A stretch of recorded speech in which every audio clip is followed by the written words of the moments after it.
अस्सलाम वालेकुम friends, how are you? वालेकुम अस्सलाम। वालेकुम सलाम। हाँ जी, तैयारी हो रही है फाइनल्स की फिर? कब है आपका फाइनल? फाइनल एग्जाम नहीं पता किसी को सर भी? सर वो दोबारा डेट शीट ही नहीं आई। उन्होंने कहा था 25 को अपलोड करेंगे, वो कहते 25। हैं डेट शीट अपडेट करेंगे हम। अच्छा, लेकिन पहले कब था? 9 को या 12 को? 16 को सर। अच्छा, 16 को। सही है। तो चलें देखते हैं कि कब आपका एग्ज़ाम है। लेकिन जो sir next month. MCQs base होगा, आप कह रहे थे पहले अगर फाइनल ऑनलाइन हुआ तो। नहीं नहीं, एमसीक्यूज बेस कहाँ पे होगा? जैसे जैसे जैसे आपकी असाइनमेंट्स वगैरह भी मैंने लास्ट क्विज आपको दी है, तो इस तरह का आपका फाइनल भी होगा। एमसीक्यूज बेस देंगे तो वो तो सारी चीटिंग हो जाएगी, तो कोई उसमें सबके नंबर एक जैसे आ जाएंगे। क्या सर अब कहते हो? कोई वेटेज वोटेज डिसाइड कर लिया आपने? मतलब तो डिसीजन आ गया होगा। वेटेज क्या है? वेटेज जो है वो 15 मार्क्स जो हैं वो आपके क्विजेस के हैं, ठीक है। 10 मार्क्स जो हैं वो आपके असाइनमेंट्स के हैं, या 15 मार्क्स के आपके असाइनमेंट्स के कर देते हैं, यस सर 15 ठीक। ठीक है। और प्रोजेक्ट है आपके पास, तो प्रोजेक्ट के 20 मार्क्स हैं, ठीक है। सर वो हमने अपलोड कर दिया है, वीडियोस भी हो गई थी अपलोड 40, हाँ प्रोजेक्ट की। 40 आपके फाइनल के हैं। और बाकी कितने बचे? 10। तो 10 में से क्लास पार्टिसिपेशन है।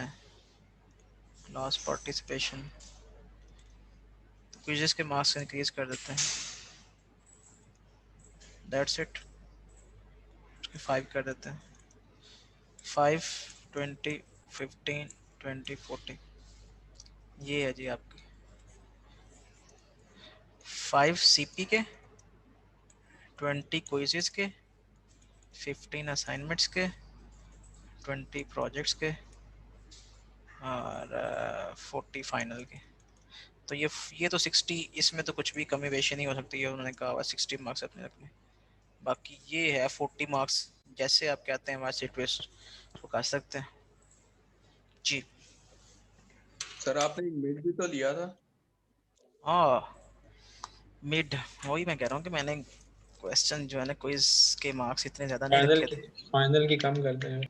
नहीं, ये तो मैं कह रहा हूँ, ये तो फिक्स है ना, ये तो फिक्स है। इसमें तो एडमिनिस्ट्रेशन ने कहा हुआ कि ये इस तरह से आपने करना है। 60% मार्क्स, वो कह रहे हैं 60% का आप फाइनल रखें। मैंने तो डिवाइड कर दिया इसको 40 और 20 में।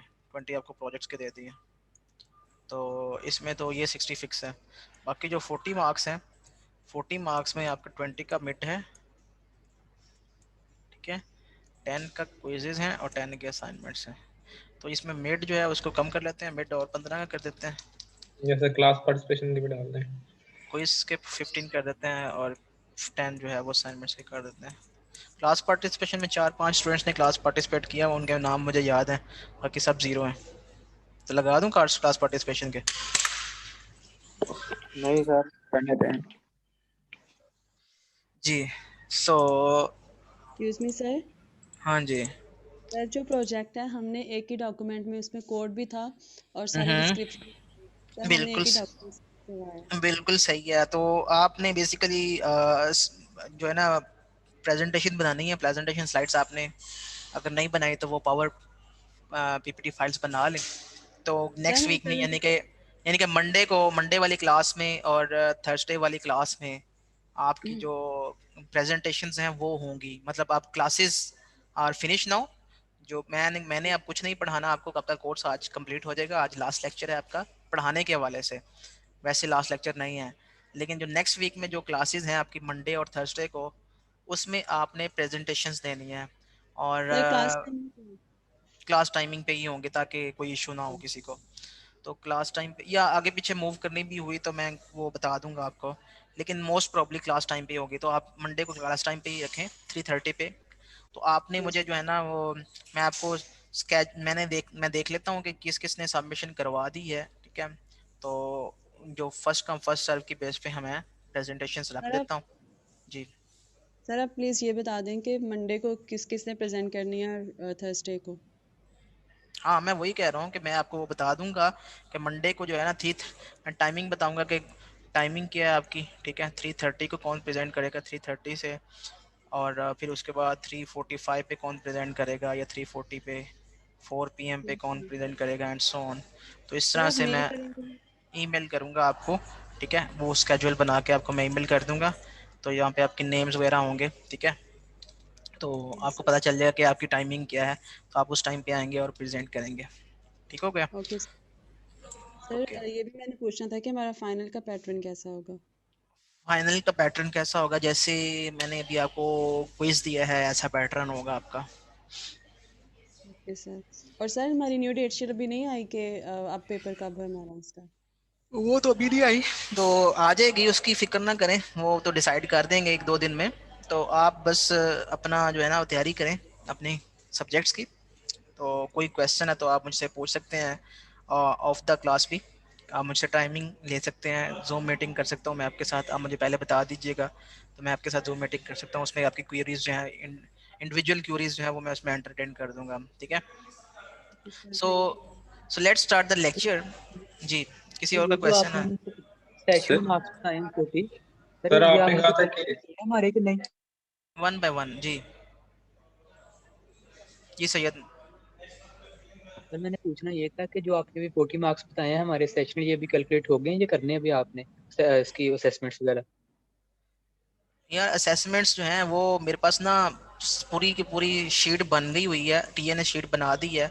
लेकिन वो मैंने शीट ऑब्वियसली शीट आपके साथ शेयर करने की बजाय मैं उसको जी पोर्टल के ऊपर अपलोड करूँगा। तो अभी तक नहीं अपलोड हो सके, मेरे पास शीट अवेलेबल होगी हुई है, सब सब मार्क्स शीट ही लग गए हुए करते हैं, हैं फिलहाल अगर। ठीक है। तो मैं जी सर। आपको जी जी पोर्टल के ऊपर जो है वो मंडे तक का टाइम दें मुझे। तो मंडे को इंशाल्लाह आपके सारे मार्क्स जो हैं वो अपलोड हो जाएंगे। सिर्फ आपके फाइनल के मार्क्स रह जाएंगे, बाकी सारे के सारे मार्क्स ऑब्वियसली प्रोजेक्ट के मार्क्स जो हैं वो उसी टाइम पे लग जाएंगे, जैसे आपकी प्रेजेंटेशन होगी तो साथ साथ ही मैं मार्क्स लगा दूंगा।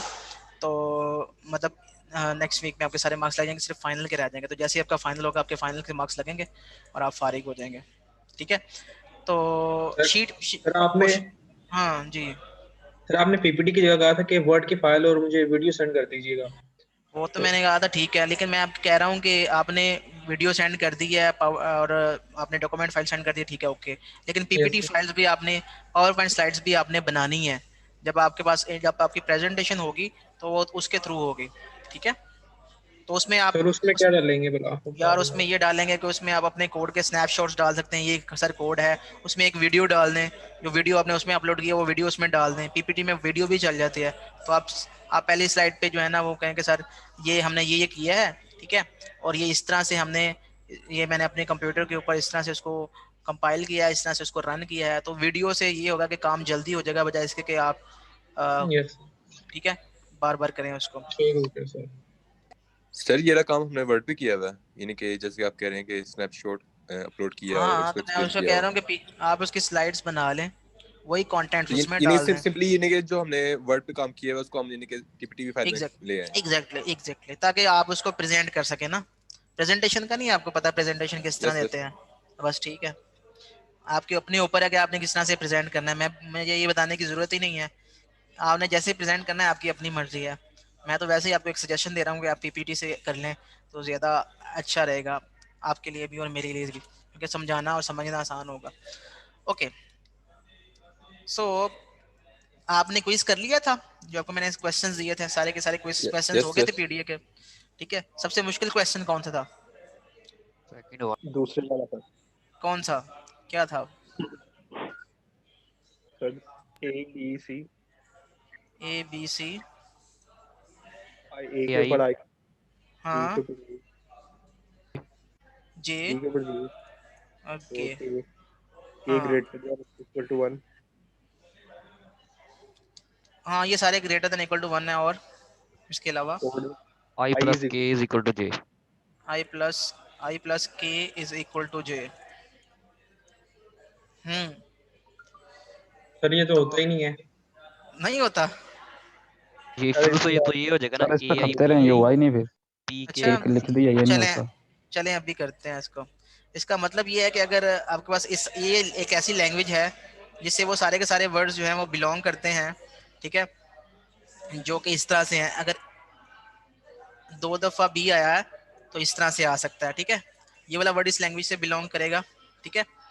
या फिर अगर आप 3 दफ़ा बी आया है तो इस तरह से भी आ सकता है, ये वाला वर्ड इसी लैंग्वेज से बिलोंग करेगा, या ये वाला वर्ड जो है ये भी इस लैंग्वेज से बिलोंग करेगा। ऐसे ही है कि अगर 3 ए सी हैं तो वो इसके इक्वल हैं, ठीक है। या अगर एक दफ़ा ए आया 2 दफ़ा सी आया तो ये दोनों मिलके 3 बनाते हैं, तो 3 दफ़ा बी आ गया, ठीक है। तो इसका मतलब ये है। तो ये सारे के सारे वर्ड्स जो हैं इस लैंग्वेज से बिलोंग करते हैं, जिसमें बीज की जो नंबर्स हैं, नंबर ऑफ बीज जो हैं वो ए और सी के इक्वल हैं, ठीक है। तो अगर ये वाला फॉर्मूला ट्रू है तो इसका मतलब है ये वर्ड लैंग्वेज से बिलोंग करता है। तो इसमें आपने किस तरह से करना था, क्या लॉजिक है इसकी?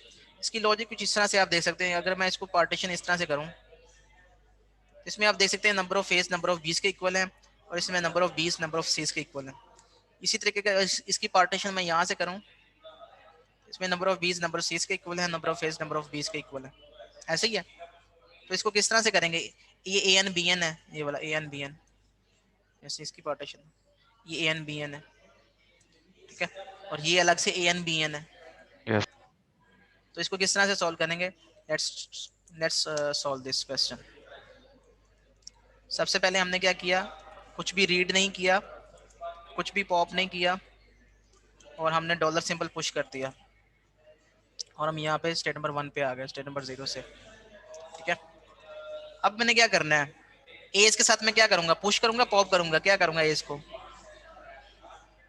जितने भी एज आते जाएंगे मैं उनको पुश करता जाऊंगा, ए रीड करूंगा, कुछ भी पॉप नहीं करूंगा, और एज को पुश करता जाऊंगा, सिंपल। तो जितने भी एज आएंगे सारे के सारे मैं स्टैक में पुश कर दूंगा। तो अगर इस वर्ड की बात करूं, इस वर्ड की बात करूं, डबल ए डबल बी और ट्रिपल बी सी, तो जितने भी पहले डॉलर सिंबल पुश किया, फिर ए पुश कर दिया, फिर नेक्स्ट ए पुश कर दिया, ये वाला, ठीक है।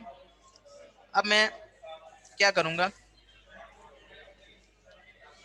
कुछ भी रीड किए बगैर, कुछ भी पॉप किए बगैर, कुछ भी पुश किए बगैर मैं यहाँ पे नेक्स्ट स्टेट पे आ जाऊंगा, ठीक है।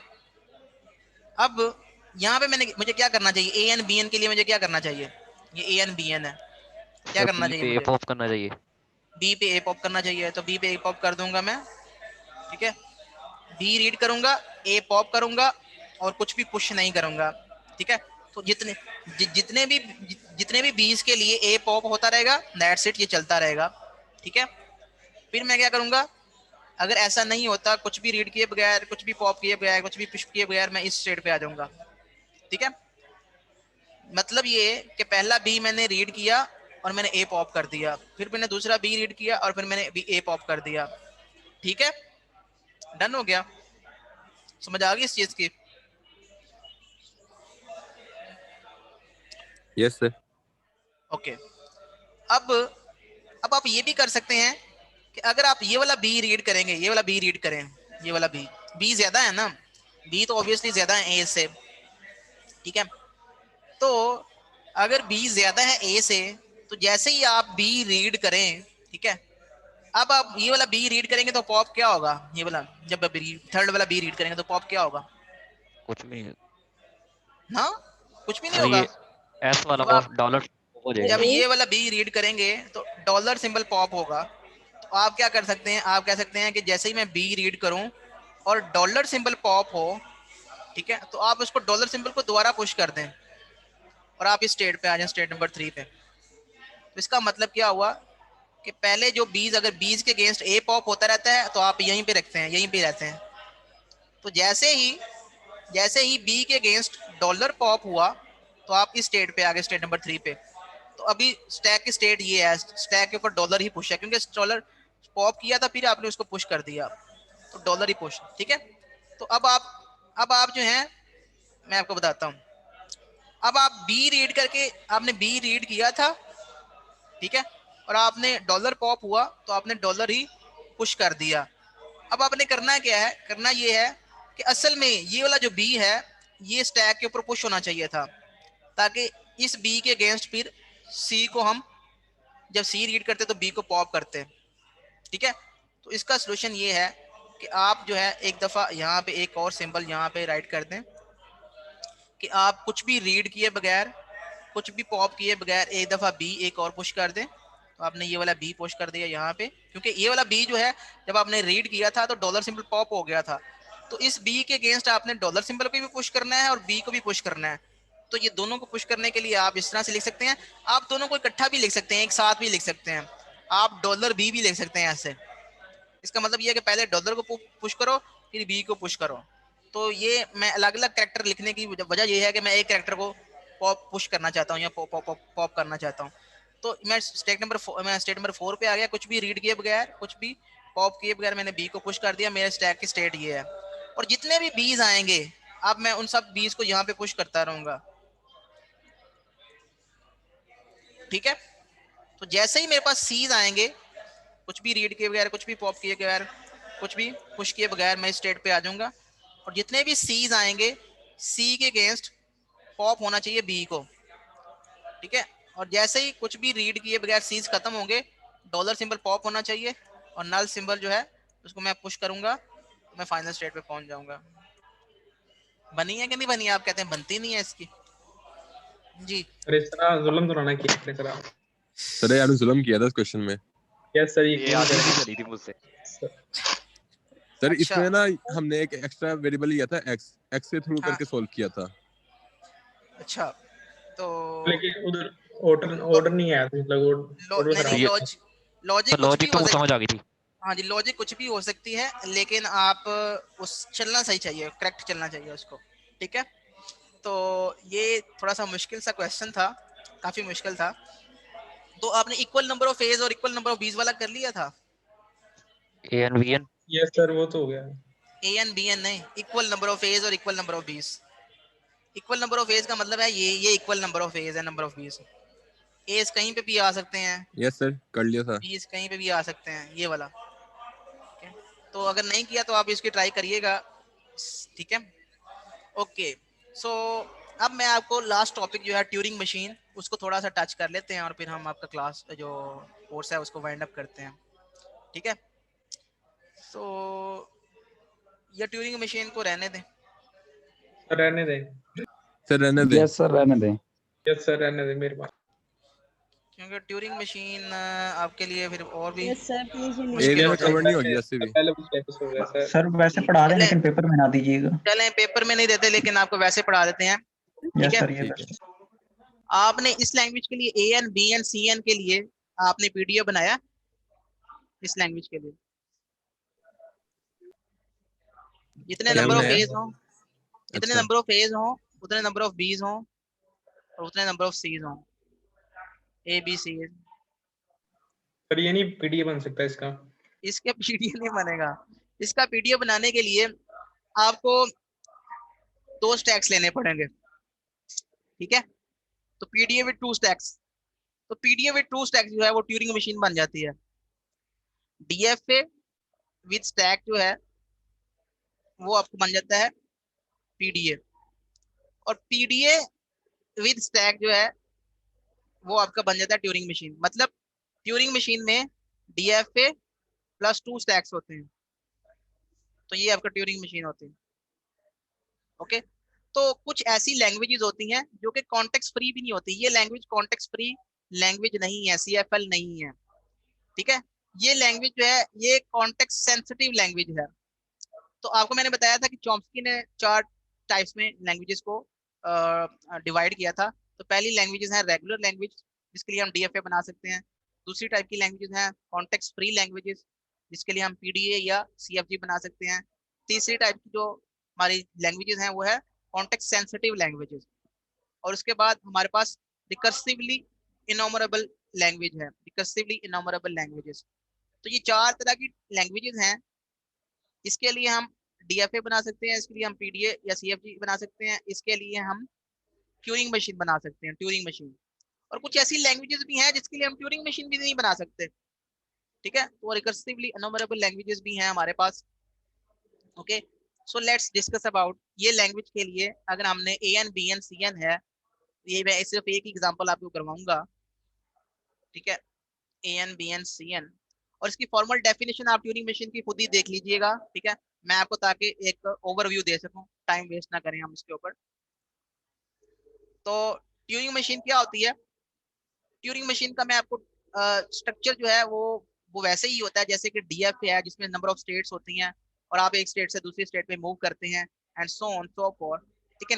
लेकिन इसमें फर्क होता है ट्रांजिशन फंक्शन का। ट्रांजिशन फंक्शन कैसे फर्क होता है? ट्यूरिंग मशीन बेसिकली हमारे पास दो स्टैक्स होते हैं।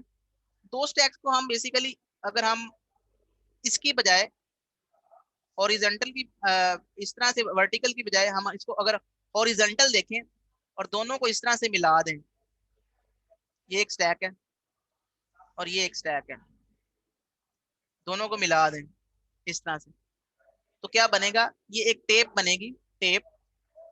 इस टेप के ऊपर डिफरेंट यहाँ पे सेल्स हैं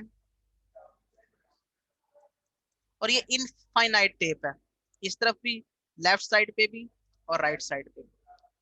इसके ऊपर हम कंटेंट्स लिख सकते हैं, जैसे कि अगर हम वर्ड लिखा हुआ है ये double A double B double C, ये इस लैंग्वेज से बिलोंग करता है वर्ड, तो वर्ड यहाँ पे लिखा हुआ है, वो वर्ड कुछ इस तरह से लिखा हुआ है, double A double B double C, यहाँ पे वर्ड लिखा हुआ है। और बाकी सारे के सारे टेप के जो कंटेंट्स हैं उस पे डेल्टा है। डेल्टा का मतलब है नल सिंबल एंड सो। तो ये आपका जो इनिशियली आपने अज्यूम करना है कि आपका वर्ड जो है वो टेप के ऊपर लिखा हुआ है, ठीक है। और टेप जो है उसका कैरेक्टरिस्टिक्स ये है कि बाकी सारे सेल्स के ऊपर नल लिखा हुआ है और वो इनफाइनाइट है, लेफ्ट साइड पे भी और राइट साइड पे भी, दोनों साइड से भी इनफाइनाइट आप मूव कर सकते हैं, ठीक है। अब टेप के एक सेल के ऊपर आप या तो रीड कर सकते हैं या फिर आप राइट कर सकते हैं, ठीक है, या आप इसको इग्नोर भी कर सकते हैं, कुछ भी रीड किए बगैर या कुछ भी राइट किए बगैर आप इसको इग्नोर कर दें और आप आगे मूव कर दें। अब मूवमेंट जो है वो आपकी लेफ्ट भी हो सकती है, राइट भी हो सकती है और आप स्टे भी कर सकते हैं। तो तीन तरह की मूवमेंट आपकी हो सकती है कि आप कैरेक्टर को रीड करें या राइट करें या इग्नोर करें और आप आगे मूव कर दें, लेफ्ट राइट या स्टे कर दें। अगर आप इधर हैं, अगर आपने लेफ्ट मूव करना है तो आपका पॉइंटर नेक्स्ट टाइम इधर आ जाएगा, ठीक है। लेकिन अगर आप इस जगह पे हैं और आपने राइट मूव करना है तो आपका पॉइंटर इधर आ जाएगा, ठीक है। तो आपकी मूवमेंट जो है जिस जिस जगह पे आप पॉइंट कर रहे हैं वहां से आप लेफ्ट मूव कर सकते हैं एक सेल नेक्स्ट सेल के ऊपर। ये नहीं है कि यहाँ पे आप जंप कर देंगे, यहाँ पे जंप कर देंगे, ऐसा नहीं है। नेक्स्ट सेल के ऊपर आप मूव करेंगे, यहाँ से यहाँ या यहाँ से यहाँ, जैसे स्टैक में होता है, ठीक है। तो अभी इसको देखते हैं कि किस तरह से आप रीड कर सकते हैं या राइट कर सकते हैं या इग्नोर कर सकते हैं। लेकिन आप रीड करते हुए आप लेफ्ट भी मूव कर सकते हैं या राइट भी मूव कर सकते हैं या स्टे भी कर सकते हैं। तो लेफ्ट को हम एल से रिप्रेजेंट करेंगे, राइट को हम आर से रिप्रेजेंट करेंगे और स्टे को हम एस से रिप्रेजेंट करेंगे, ठीक है।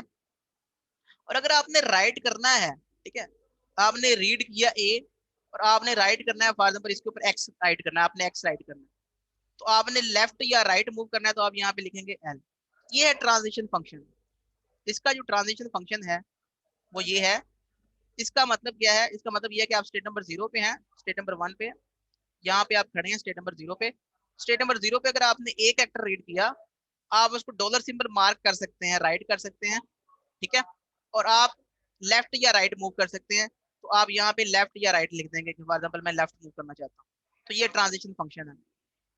और अगर आप राइट मूव करना चाहते हैं तो आप एक डॉलर सिंबल से मार्क करें, राइट करें और आप राइट मूव कर जाएं। अगर आप स्टे करना चाहते हैं तो आप लिखेंगे ए कॉमा डॉलर सिंबल और स्टे लिख दें यहाँ पे कि आप उसी जगह पे रहना चाहते हैं। अगर आप इग्नोर करना चाहते हैं कैरेक्टर को और लेफ्ट मूव करना चाहते हैं तो आप ए को ए से ही राइट करें और आप लेफ्ट मूव कर जाएं या राइट मूव कर दें। अगर आप ए को बी से, अगर आप राइट मूव करना चाहते हैं, इग्नोर करना चाहते हैं तो आप इस तरह से लिख दें, ठीक है। अगर आप इग्नोर करना चाहते हैं, वर्ड को राइट नहीं करना चाहते, ठीक है, तो आप ए को ए से प्लेस करें और स्टे कर दें। तो ये इग्नोर कर सकते हैं इस तरह से आप, और इस तरह से आप राइट कर सकते हैं, left right stay, left right stay, इस तरह से आप मूव कर सकते हैं। तो ये आपके पास ट्रांजिशन फंक्शन है। तो ट्रांजिशन फंक्शन की आपको समझ आ गई है? अगर आपको ट्रांजिशन फंक्शन की समझ आ गई है तो फिर मैं आगे मूव करता हूँ। जी सर इसमें पुश कैसे करते हैं? पुश नहीं करना इसमें आपने, इसमें ठीक है बेसिकली सर। आपने टेप के ऊपर रीड राइट करना है। तो ये इनफाइनाइट टेप इधर इस तरफ भी है और इस तरफ भी है। जो भी वर्ड है जिसको आपने डिसाइड करना है कि ये लैंग्वेज से बिलोंग करता है या नहीं करता, वो आपने इधर लिख लेना है। वो यहाँ पे लिख दिया टेप के ऊपर, लिख लिया। बाकी सारे के सारे वर्ड जो है वो नल है, डेल्टा से हमने मार्क किया। तो इनिशियली बाय डिफॉल्ट आपका जो जब वर्ड आपका आप अज्यूम करेंगे कि आपका वर्ड टेप के ऊपर रिटर्न है और पहले कैरेक्टर को पॉइंट कर रहा है आपका हेड पॉइंटर, तो आप स्टार्ट करेंगे स्टार्टिंग सिंबल, ये स्टार्टिंग स्टेट है, ठीक है। आपने इस वर्ड के लिए AN BN CN के लिए आपने ट्यूरिंग मशीन बनानी है, ताकि कोई भी वर्ड इस टेप के ऊपर लिखा हो, अगर वो लैंग्वेज का पार्ट है तो वो एक्सेप्ट होना चाहिए, अगर वो लैंग्वेज का पार्ट नहीं है तो वो रिजेक्ट होना चाहिए। तो इसका तरीकाकार क्या है? इसका तरीकाकार कुछ इस तरह से है। इसकी लॉजिक क्या है? इसकी लॉजिक ये है कि आप A को मार्क कर दें और फिर आप आगे मूव करते जाएं, फिर आप एक B को उसके कॉरेस्पॉन्डिंग मार्क करें, फिर आप आगे मूव करते जाएं, फिर आप पहले C को मार्क करें, ठीक है। तो एक A मार्क हो गया, एक B मार्क हो गया, एक C मार्क हो गया, फिर आप वापस आ जाएं, फिर आप दूसरे A को मार्क करें, दूसरे B को मार्क करें और तीसरे C को मार्क करें, ठीक है। फिर आप वापस आ जाएं, कोई भी A नहीं बचा, कोई भी B नहीं बचा, कोई भी C नहीं बचा, तो ये एक्सेप्ट कर लें। तो ये लॉजिक है इसकी। तो इसको हमने किस तरह से इंप्लीमेंट करना है, लेट्स डिस्कस अबाउट दैट।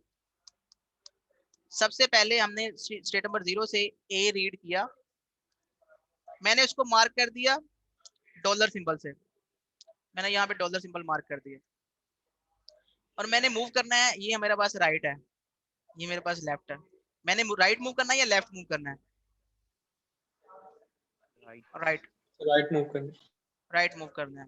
अब जितने भी एज आएंगे उनको मैंने स्किप करना है, तो जितने भी एज आएंगे उसको मैंने स्किप करने के लिए मैं लिखूंगा ए को मैं ए से ही राइट करूंगा और मैं राइट मूव करता जाऊंगा। तो इससे क्या होगा, जब मैं ये वाला ए मूव करूंगा, ए रीड करूंगा, उसको मैं ए पे ही राइट करूंगा और मैं राइट मूव कर दूंगा। तो मैं अब स्टेट नंबर 1 से जब मैं बी रीड करूंगा, जैसे ही मैं बी रीड करूंगा तो मैं बी को क्या मार्क करूंगा, सपोज मैं बी को भी डॉलर सिंबल मार्क करूंगा, ठीक है, और मैं राइट मूव करता जाऊंगा। और जितने भी बीज होंगे, जब इसको मैंने डॉलर सिंबल मार्क कर दिया, मैं यहाँ पे मूव कर गया, इसको मैंने स्किप करना है, बी को मैंने बी ही राइट करूंगा और मैं राइट मूव करता जाऊंगा, इसको मैं मूव करके स्किप करके यहाँ पे चला गया स्टेट नंबर 2 पे। स्टेट नंबर 2 पे अगर मुझे सी मिल गया है तो सी को मैंने डॉलर मार्क करना है और मैंने अब लेफ्ट मूव करना है। जैसे ही मुझे इसको मैंने मार्क कर दिया डॉलर सिंबल, अब मुझे पता चल गया कि मैंने एक ए को मार्क कर दिया है डॉलर सिंबल, एक बी को मार्क कर दिया डॉलर सिंबल, एक सी को मार्क कर दिया। अब मैंने वापस जाना है, ठीक है। तो जितने भी रास्ते में चीजें आएंगी वो सब मैंने स्किप करना है। तो मैंने कैसे स्किप करूंगा, अगर मुझे रास्ते में बीज मिलते हैं तो मैं बीज को स्किप करूंगा और मैं लेफ्ट मूव करता जाऊंगा, बी स्किप होते जाए। अगर डॉलर सिंबल मिलता है तो डॉलर सिंबल को डॉलर ही राइट करूंगा और लेफ्ट मूव करता जाऊंगा। अगर मैं मूव करके यहाँ पे चला गया, फिर यहाँ पे मुझे ए मिला, ए को मैं ए ही राइट करूंगा और मैं लेफ्ट मूव करता जाऊंगा, ठीक है। अगर डॉलर सिंबल भी स्किप हो जाएगा, जब स्किप हो जाएगा तो मैं डेल्टा रीड करूंगा। जैसे मैं डेल्टा रीड करूंगा इसका मतलब है कि मैं उस स्टेट पे चला गया हूँ, बिल्कुल इनिशियल स्टेट पे। तो जैसे ही मैंने डेल्टा रीड किया, मैं उसको डेल्टा ही मार्क करूंगा और मैं अब राइट मूव करूंगा, तो यहाँ से मैं राइट हो जाऊंगा, मैं अब यहाँ पे पॉइंट करना शुरू हो, ठीक है। तो अभी तक स्टेट ये है कि मैंने एक ए को डॉलर सिंबल मार्क कर दिया, एक बी को डॉलर सिंबल मार्क कर दिया, एक सी को डॉलर सिंबल मार्क कर दिया। अब मैंने नेक्स्ट ए को मार्क करना है, यहाँ पे मुझे ए मिलेगा अब स्टेट ए से, स्टेट ए से मुझे ए मिलेगा। यहाँ पे तो डॉलर सिंबल लिखा हुआ है, नहीं मिलेगा। मैं यहाँ पे, तो इसका मतलब ये है कि अगर मुझे डॉलर सिंबल मिलते रहेंगे तो मैं यहाँ पे स्टे करूँगा। अगर डॉलर सिंबल मिल रहा है फिर डॉलर सिंबल, उसको मैं डॉलर सिंबल ही राइट करूँगा और मैं राइट मूव करता जाऊँगा। जैसे ही मैं राइट मूव करता जाऊँगा, अगर मुझे ए मिलता है, ये वाला ए मिल गया राइट पे, तो मैं उसको डॉलर सिंबल मार्क करूँगा, इसको मैंने डॉलर सिंबल मार्क किया और मैं राइट मूव कर गया, तो मैं इधर आ गया। अब यहाँ पे मुझे ए मिलेगा, यहाँ पे नहीं मिलेगा। तो ये वाला यहाँ पे मुझे बी मिलेगा क्योंकि मैंने बी रीड करना है यहाँ पे, तो बी मिलेगा यहाँ पे, तो बी भी नहीं मिलेगा। तो इसका मतलब है कि यहाँ पे डॉलर सिंबल है तो डॉलर सिंबल को स्किप करना पड़ेगा। तो स्किप करने के लिए यहाँ पे अगर मुझे डॉलर सिंबल मिलते हैं तो मैं उसको स्किप करते हुए यहाँ पे रुकूंगा और राइट मूव करता जाऊंगा। तो जैसे ही मुझे पहला बी मिलेगा, पहला बी मिल गया, इसको मैंने डॉलर सिंबल राइट कर दिया, मार्क कर दिया, डॉलर सिंबल मार्क कर दिया इसको, और मैं राइट मूव कर गया। अब मैं स्टेट नंबर 2 पे हूँ और मैं यहाँ पे मूव कर गया। यहाँ पे मुझे बी मिलेगा नहीं, सी मिलेगा नहीं, ये तो डॉलर सिंबल है, इसका मतलब डॉलर को यहाँ पे स्किप करना पड़ेगा। तो जितने भी डॉलर्स होंगे यहाँ पे स्किप होंगे। जैसे मुझे पहला सी मिलेगा, यहाँ पे मैं स्टेट पे चला जाऊंगा, इसको मैं डॉलर सिंबल से मार्क कर दूंगा। तो जितने एज हैं वो भी मार्क हो गए, बीज भी मार्क हो गए डॉलर सिंबल से, सी भी मार्क हो गए। जैसे ही वो डॉलर सिंबल से मार्क हो गया, मैंने अब मूव करना है लेफ्ट की तरफ, मैंने यहाँ से लेफ्ट मूव करना है। लेफ्ट मूव करूंगा तो मुझे डॉलर मिलेगा, डॉलर को मैंने स्किप करके फिर मैंने लेफ्ट मूव करना है, फिर डॉलर मिलेगा, फिर स्किप करूंगा, लेफ्ट मूव करूंगा, फिर डॉलर मिलेगा, फिर डॉलर से राइट करूंगा, लेफ्ट मूव करूंगा, लेफ्ट मूव कर लूँ, फिर लेफ्ट मूव कर लूँ, फिर जैसे ही मुझे लेफ्ट मूव करूंगा डेल्टा मिलेगा। जैसे मुझे डेल्टा मिलेगा तो मैं राइट हो जाऊंगा, राइट मतलब इधर आ जाऊंगा, और मैं स्टेट नंबर 0 पे पहुंच जाऊंगा। स्टेट नंबर 0 पे जितने भी डॉलर सिंबल्स हैं उनको मैं स्किप करते हुए right right right right right move करता जाऊंगा। अगर मुझे स्टेट नंबर 0 पे फिर डेल्टा मिलता है तो इसका मतलब है मैं एक्सेप्ट कर लूंगा कि मेरे सारे के सारे मार्क्स, अगर मुझे राइट पे डेल्टा मिलता है तो मैं फाइनल स्टेट पे पहुंच जाऊंगा।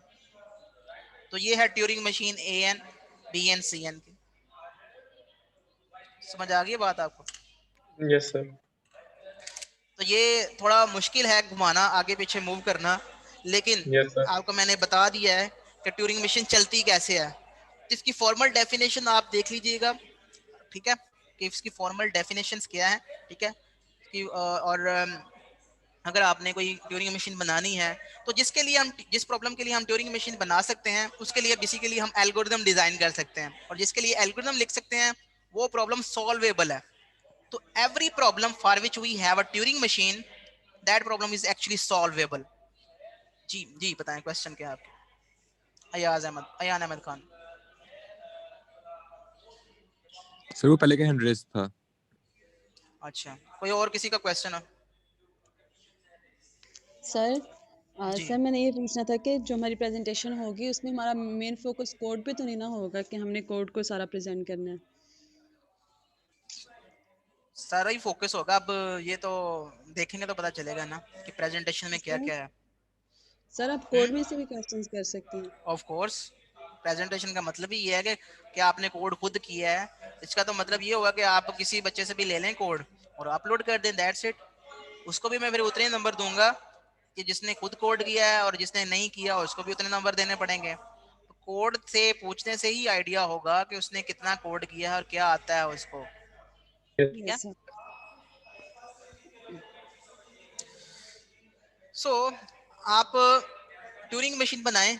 अगर मैं आपको एक ट्यूरिंग मशीन दूं, लैंग्वेज दूं आपको, तो आप उसके लिए ट्यूरिंग मशीन बनाएं। जिस तरह से अभी ये बात हो रही थी, फॉर एग्जांपल ये आई है, ए आई है, बी जे है और सी के है, जबकि आई प्लस जे जो है वो के इक्वल है, ठीक है। तो इस लैंग्वेज के लिए जरा ट्यूरिंग मशीन बनाए, बनती है आपसे। नंबर ऑफ एज जो है और नंबर ऑफ बीज, ये दोनों को मिलाएंगे तो नंबर ऑफ सीज के इक्वल होंगे। तो ऐसे सारे वर्ड्स इस लैंग्वेज से बिलोंग करेंगे जो कि इस तरह से होंगे। अगर 2 ए बी हैं 2 सीज होंगे, ठीक है। अगर एक ए है 2 बी हैं तो 3 बनते हैं करेक्टर, तो 3 सीज होंगे। इस केस में भी 3 सीज होंगे, ठीक है। तो ये सारे के सारे वर्ड्स इस लैंग्वेज से बिलोंग करते हैं, बाकी सारे वर्ड्स इस लैंग्वेज से बिलोंग नहीं करते। तो ऐसी सारी जो रेगुलर लैंग्वेजेस होंगी, जो कॉन्टेक्स्ट फ्री लैंग्वेजेस होंगी, कॉन्टेक्स्ट सेंसिटिव लैंग्वेजेस होंगी, उन सब लैंग्वेजेस के लिए हम ट्यूरिंग मशीन बना सकते हैं, ठीक है। जिसके लिए हम डीएफए बना सकते हैं उसके लिए ट्यूरिंग मशीन ऑब्वियसली बना सकते हैं। क्यों? क्योंकि ट्यूरिंग मशीन जो है वो सबसे पावरफुल टूल है। ये पीडीए से भी पावरफुल टूल है, ठीक है। ये पीडीए जो है वो डीएफए से पावरफुल टूल है। तो ऑब्वियसली क्योंकि पीडीए के पास स्टैक है, एक स्टैक होता है, डीएफए के पास नहीं होता। और ट्यूरिंग मशीन के पास एक्चुअली 2 स्टैक्स होते हैं, जो कि पीडीए के पास एक स्टैक होता है। तो इस वजह से ट्यूरिंग मशीन ज़्यादा पावरफुल है, most powerful machine, most powerful tool है। तो इसके लिए ज़रा पीडीए ट्यूरिंग मशीन बनाएं। तो आपका कोर्स जो है वो यहाँ तक वाइंड अप हो गया हुआ है। कोई कोई क्वेश्चन हो आपके कोर्स से रेलेवेंट तो आप नेक्स्ट क्लासेस में मुझसे पूछते रहिएगा, तो इंशाल्लाह आपको फाका होगा। जी एक्सक्यूज मी तो सर। टाइम स्लॉट बता दीजिएगा। सर जी सर ये वाली जो सर लैंग्वेज, सर प्लीज अब इसे बता सकते हैं ये लैंग्वेज में हमने कैसे लिखा है, ये A B C और फिर CCC? हेलो ये जो मैंने वर्ड लिखे हैं ये कैसे लिखे हैं? Yes sir. ये आई जो है ये कोई इंटीजर है, जे भी कोई इंटीजर है। फॉर एग्जांपल I1 है, J2 है, तो K क्या होगा? अगर I1 है और J2 है तो K इन दोनों को ऐड करने से आएगा, तो K इन दोनों को ऐड करेंगे तो आंसर आएगा K3। तो K3 का मतलब ये है कि C3 का मतलब है 3 नंबर ऑफ C's, और B का मतलब है BJ जो है 2 है, तो B यहाँ पे 2 लिखेंगे तो B2 का मतलब है 2 B's, और I1 है तो इसका मतलब है A1 का मतलब है 1A। तो ये वर्ड बनेगा वो A डबल B और ट्रिपल C। तो ये वाला वर्ड जो है इस लैंग्वेज से बिलोंग करता है जो यहाँ पे लिखा हुआ है। तो इस तरह से ऑल पॉसिबल कॉम्बिनेशंस आप इसके बना सकते हैं। I को 1 कर दें, J को 3 कर दें, I को 1 कर दें, J को 4 कर दें, या I को 2 कर दें, J को 1 कर दें, एंड सो ऑन। तो सारे कॉम्बिनेशंस आप ट्राई करें और सारे के सारे जो हैं वो वर्ड्स बनते जाएंगे। जी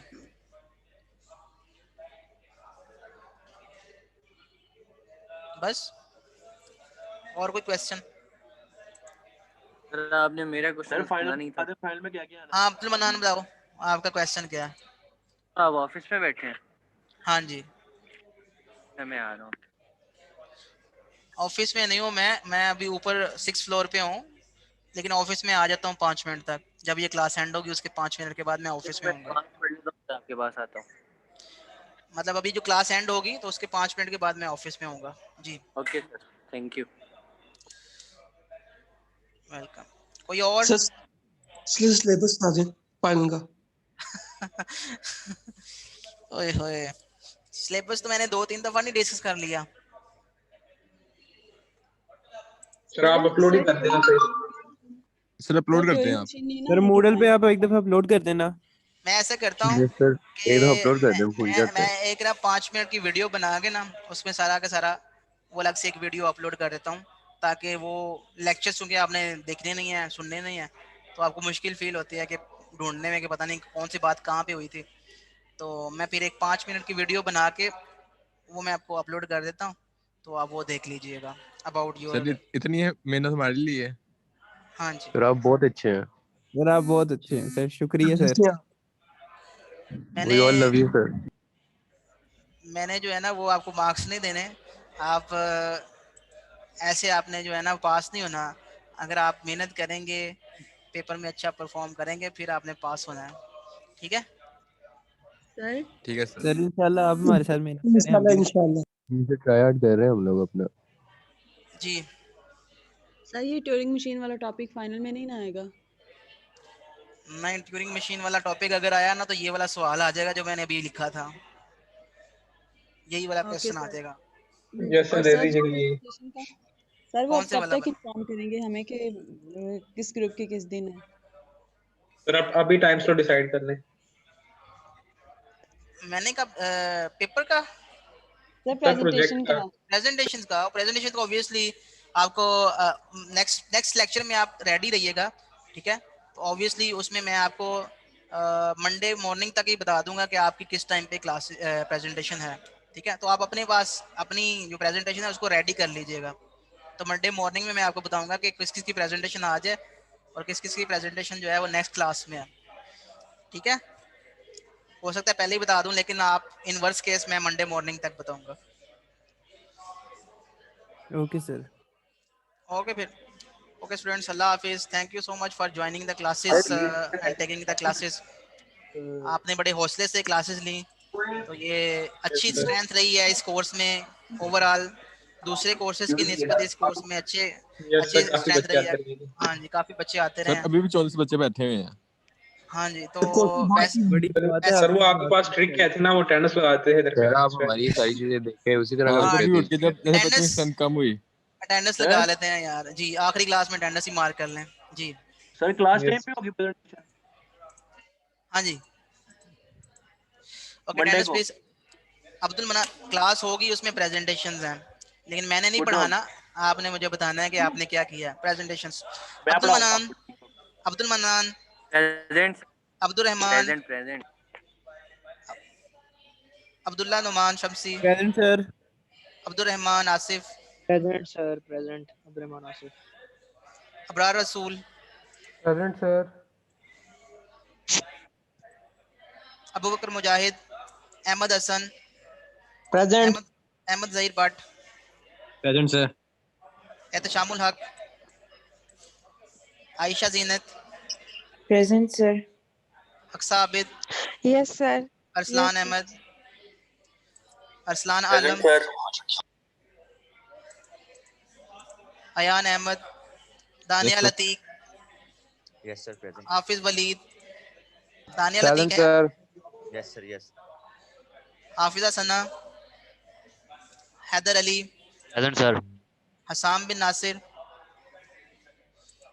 इमरान अफजल भट्ट, कशफ मोइन, इमरान अफजल भट्ट हैं। Yes sir present. Kashaf Moin, Mohammad Hasnain, present sir. Present sir Mohammad Hasnain. Maira Shahzad, Maria Qazi, Maryam Munir, present sir. Mubashar Ilyas, yes sir. Mohammad Hammad, Mohammad Mubashar Idrees, Mohammad Ahmad, yes sir. Mohammad Aun Raza, Mohammad Bilal, present sir. Mohammad Faizan, Mohammad Haris, Mohammad Rizwan, yes sir. Mohammad Saif Basit, Mohammad Shahroz, Mohammad Usman Chaudhary, Mohammad Usman Akram, Najibur Rahman, Ubaidur Rahman, sir Usama Akram. Usama Tariq, okay, Salman Ali, present sir. Salman Raza, Saman, Shazib Shahzad, Shumaim Haider, present sir. Syed Abdul Muees, present sir. Syed Iqbal Hussain, Usama Hasnain, Usama Akram, yes sir. Usman Ahmad, Usman Ahmad, सार Ahmad, Nishan Ali. Present sir. Present sir. Usama Akram present. जी, निशान अली है। Yes Okay. Sir present. Thank you so much for joining the class. Syed Iqbal ji बताएं, attendance हो गई है आपकी? आ जाएं। अल्लाह हाफिज, see you in the next class. अल्लाह हाफिज़। हाफिज़ sir. Love fish. The picture.